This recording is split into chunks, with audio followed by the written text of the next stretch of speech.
Bonjour. Ah, aujourd'hui, je vais vous parler de quelque chose d'un peu profond. Euh,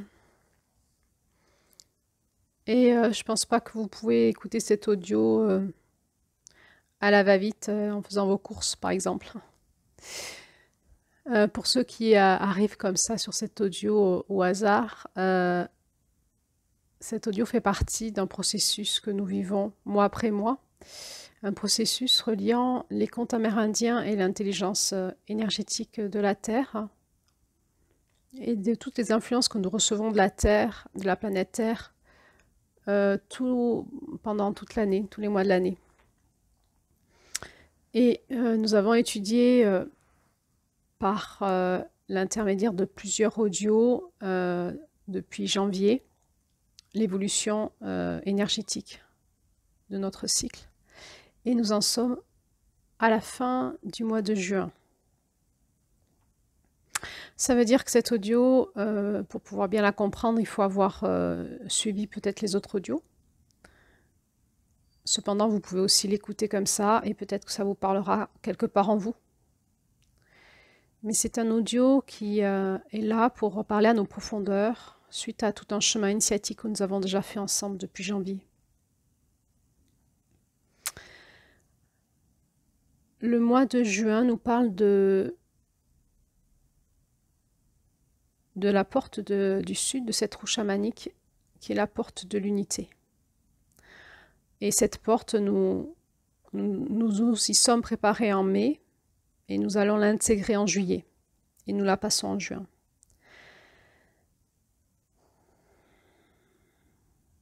L'unité, c'est un chemin initiatique, c'est pas une théorie.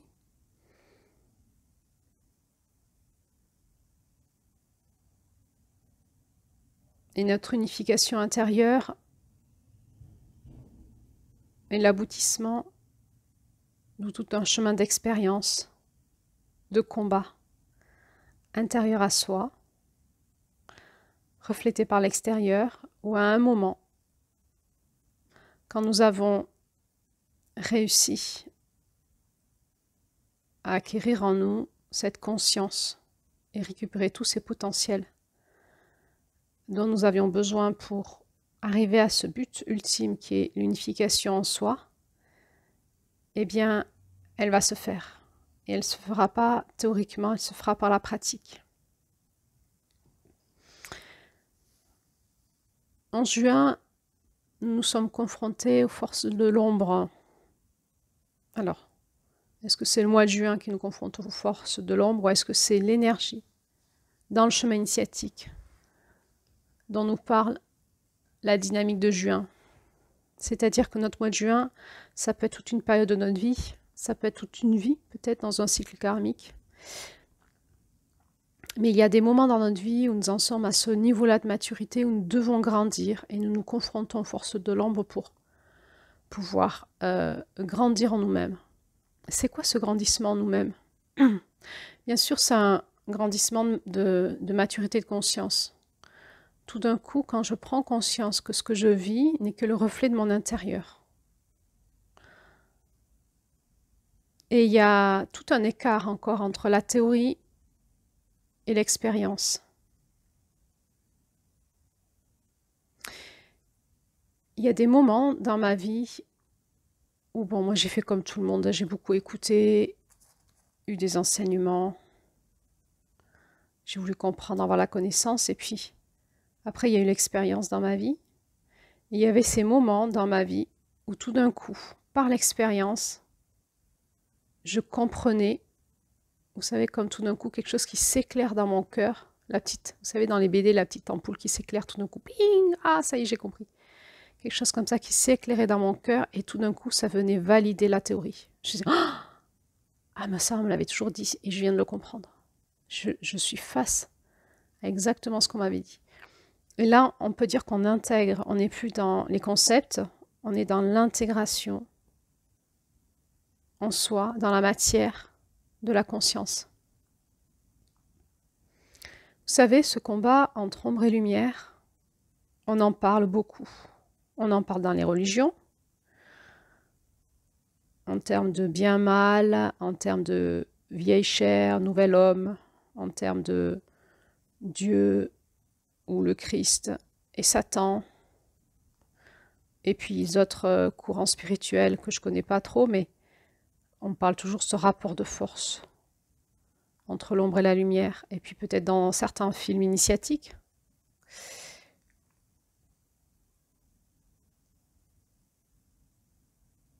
Et puis peut-être tous ces concepts restent encore de la théorie, et puis c'est peut-être à l'extérieur de nous.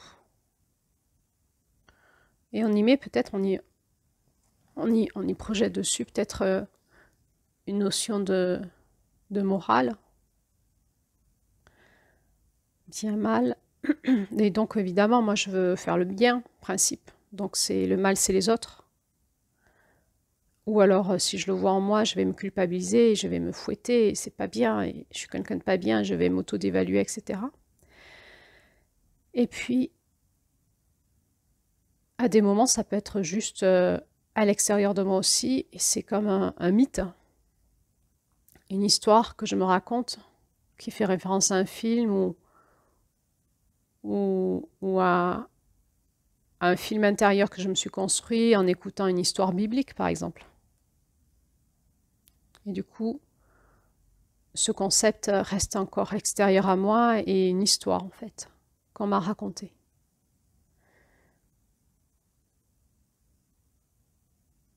Et puis un jour, à force d'expérimenter la souffrance,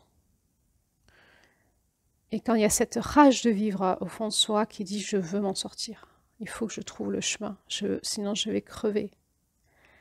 On se met en route et on va trouver un chemin d'éveil, un chemin initiatique qui est le nôtre.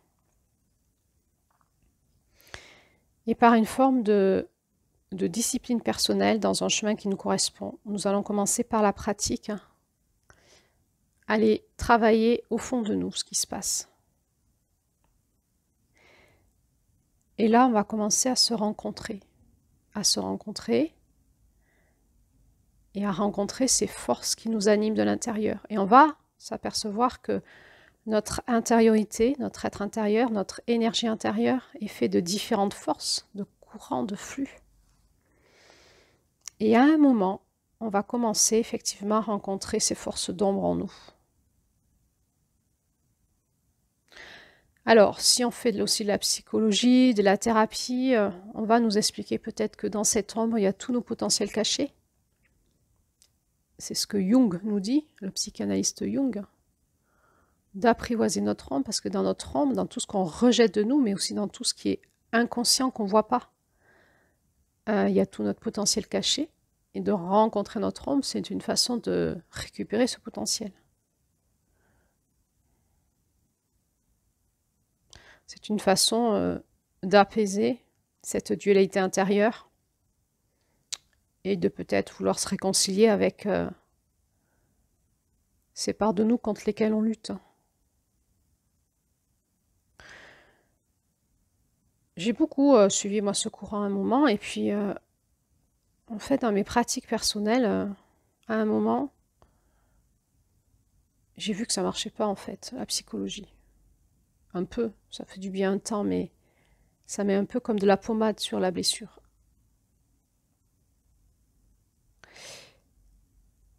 Et après, j'ai tellement souffert qu'il fallait que j'aille dans l'enfer de ma blessure, dans le feu, dans ce qui faisait tellement mal à moi. Et là, je me suis retrouvée embarquée par des intensités énergétiques de souffrance en moi. Et le combat, c'était un combat vie-mort, avec des parts de moi qui voulaient tellement mourir, qui voulaient tellement partir. Et je pouvais voir des énergies de colère, je pouvais voir des énergies de terreur, de tristesse, de dépression, tout ça comme des flux à l'intérieur de moi qui se rencontraient. Et je voyais aussi cette force en moi de vie qui me disait « tu restes ».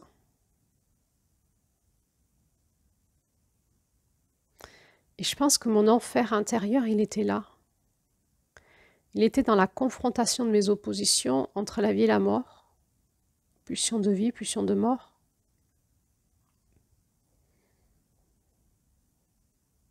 Et avec la compréhension ultime que l'extérieur ne pouvait rien pour moi. Ni mes thérapeutes, ni un amoureux, ni mes parents, ni mes frères et sœurs, ni mes amis.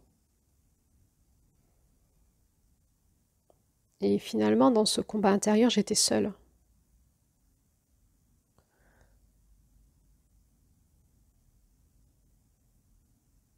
C'est ce qu'on peut appeler la traversée du désert. Mais j'ai eu la sensation qu'elle était tellement longue, cette traversée du désert. Je parle en termes d'années, et d'années, et d'années.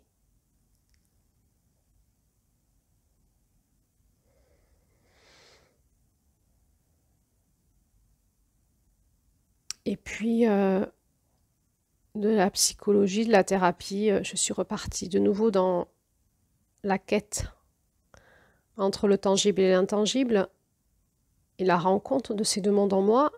Et puis, je suis repartie dans le monde de l'énergie, qui n'est pas un monde facile à rencontrer, qui est un monde qui est cet entre-deux-mondes un peu casse-gueule où on ne sait pas. Psychologiquement, on ne sait pas si on n'est pas en train de se raconter des histoires. C'est tellement un autre monde que la réalité. Et dans mon intériorité, dans la rencontre avec moi-même, dans ce monde énergétique, j'ai effectivement rencontré ces forces de l'ombre qui me dominaient. Avec cette première sensation d'être une grande victime de choses horribles qui me possédaient. Évidemment, c'était en lien probablement avec mon enfance, ce que j'avais vécu dans mon enfance, et en lien aussi avec l'énergie de mes ancêtres. Avec la sensation d'être dominée, acculée, mise à terre. Et du coup, je suis repartie dans l'initiation spirituelle. J'avais plus le choix. Et dans l'initiation énergétique, finalement. Comment je fais pour monter en puissance face à ces forces de l'ombre, pour reprendre mon territoire intérieur et les dégager. Et d'abord, il y avait ce combat de dualité.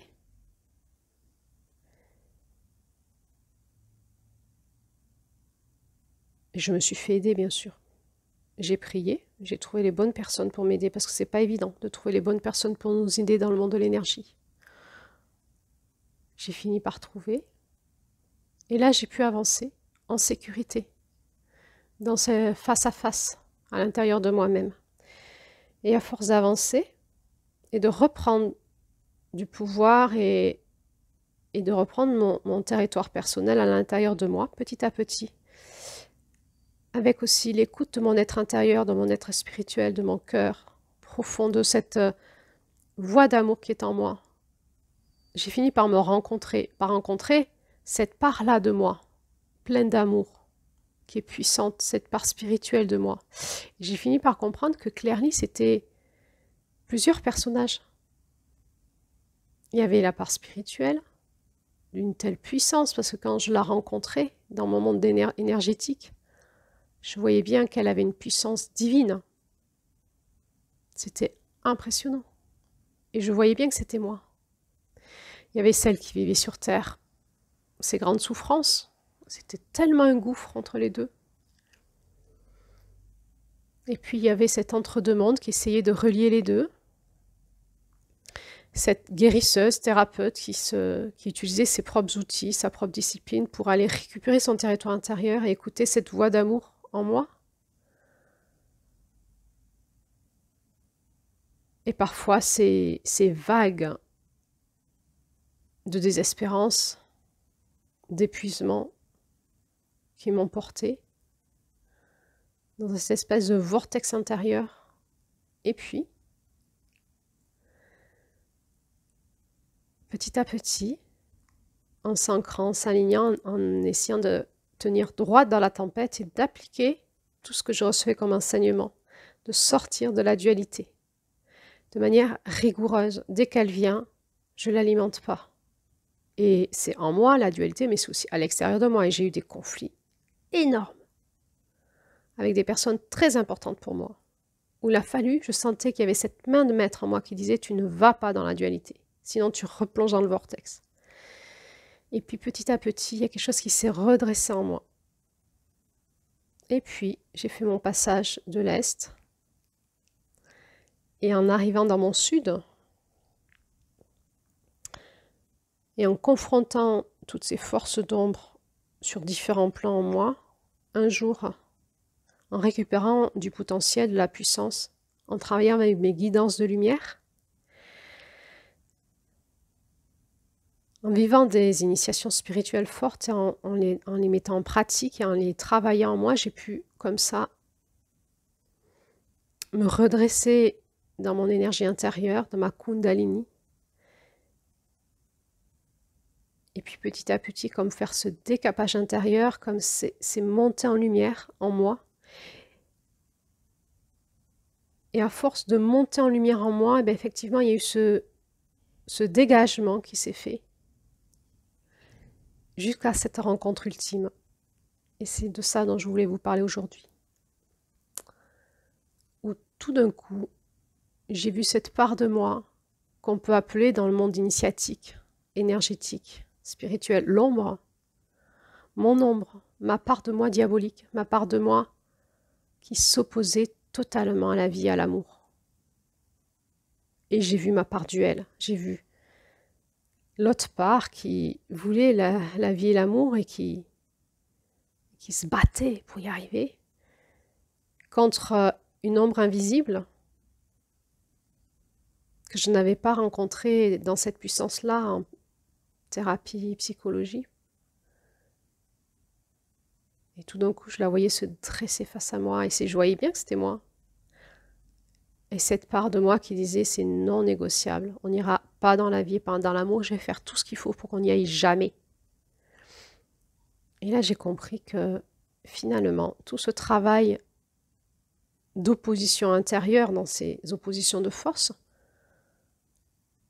qui m'étaient cachées par la psychologie, par peut-être la spiritualité, peut-être la religion, peut-être un peu tout, n'était que finalement un rapport de force intérieure entre moi et moi-même, et que ma part d'ombre utilisait ces forces d'ombre pour arriver à ses fins, et que ma part de lumière utilisait ses forces de lumière pour arriver à ses fins, et que les deux étaient moi, et que dans ces bascules d'un côté et de l'autre que j'avais dans le chemin, dans l'unité intérieure, je pouvais dire que j'étais là, moi j'étais les deux, en même temps.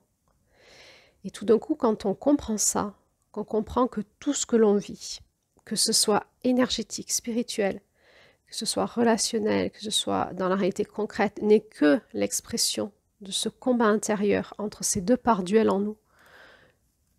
Vie-mort, amour-haine, paix, colère, toutes ces oppositions.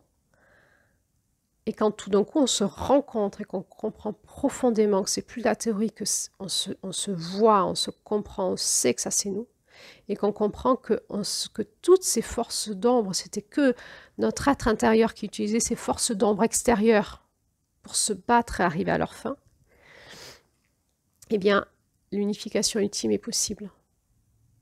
Dans cet être spirituel qui vient unifier les deux parts duelles en soi. Et là, on est face à la blessure de séparation ultime.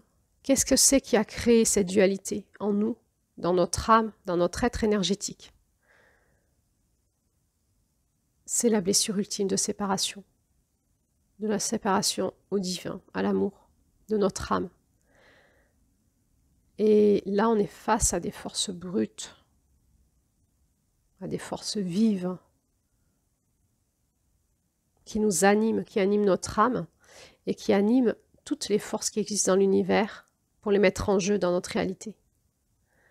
Et quand on en est là, dans ce dépouillement, tout d'un coup, cette levée du voile, et on peut se mettre à genoux devant soi-même, dire j'ai compris, je te vois, je me vois dans ma blessure ultime. Dans quand l'amour m'appelle, Combien il y a une part de moi qui désire y retourner et une autre qui dit c'est non négociable, je n'y retournerai jamais, ça fait trop mal. Et c'est pas psychologique, là je parle de force énergétique en nous, de force vive, de l'essence même de notre âme.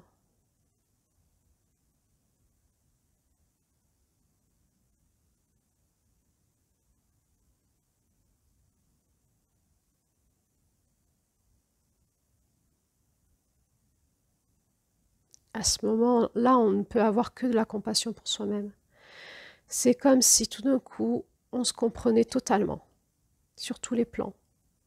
On arrive à cette unicité, à cette complétude personnelle. On peut dire c'est accompli, je t'ai compris, je te vois, je sais de quoi tu es constitué, je me vois, je sais de quoi je suis constitué et je sais pourquoi je vis ça. Et il y aura encore ce passage ultime, de m'unir dans ma souffrance, de me réunir dans ma souffrance à l'amour divin, pour enfin pouvoir le vivre sur terre aussi, dans la paix de ce rapport de force en moi, et puis dans le combat. Alors je pourrais aimer toute chose. Et ça tombe bien parce que c'est le titre du conte de juillet. Alors je vous propose de me suivre et d'aller écouter Julie, qui va bientôt nous lire le conte de juillet. Et donc je vous dis comme d'habitude, à bientôt pour la suite. Merci de votre écoute. N'hésitez pas toujours à liker, faire des commentaires, vous abonner, appuyer sur la petite cloche, toujours pareil, partager si ces audios, si vous les trouvez pertinents, si vous intéressent à partager cette nourriture autour de vous, parce que mon élan de prendre soin et le temps de partager ça avec vous de manière publique, c'est pour donner de la nourriture au plus grand nombre, à ceux qui pourraient être intéressés. Et donc, n'hésitez pas, si vous en ressentez l'élan, de soutenir cette chaîne pour qu'elle soit référencée, qu'elle soit accessible au plus grand nombre. Merci, bon chemin à vous, à bientôt.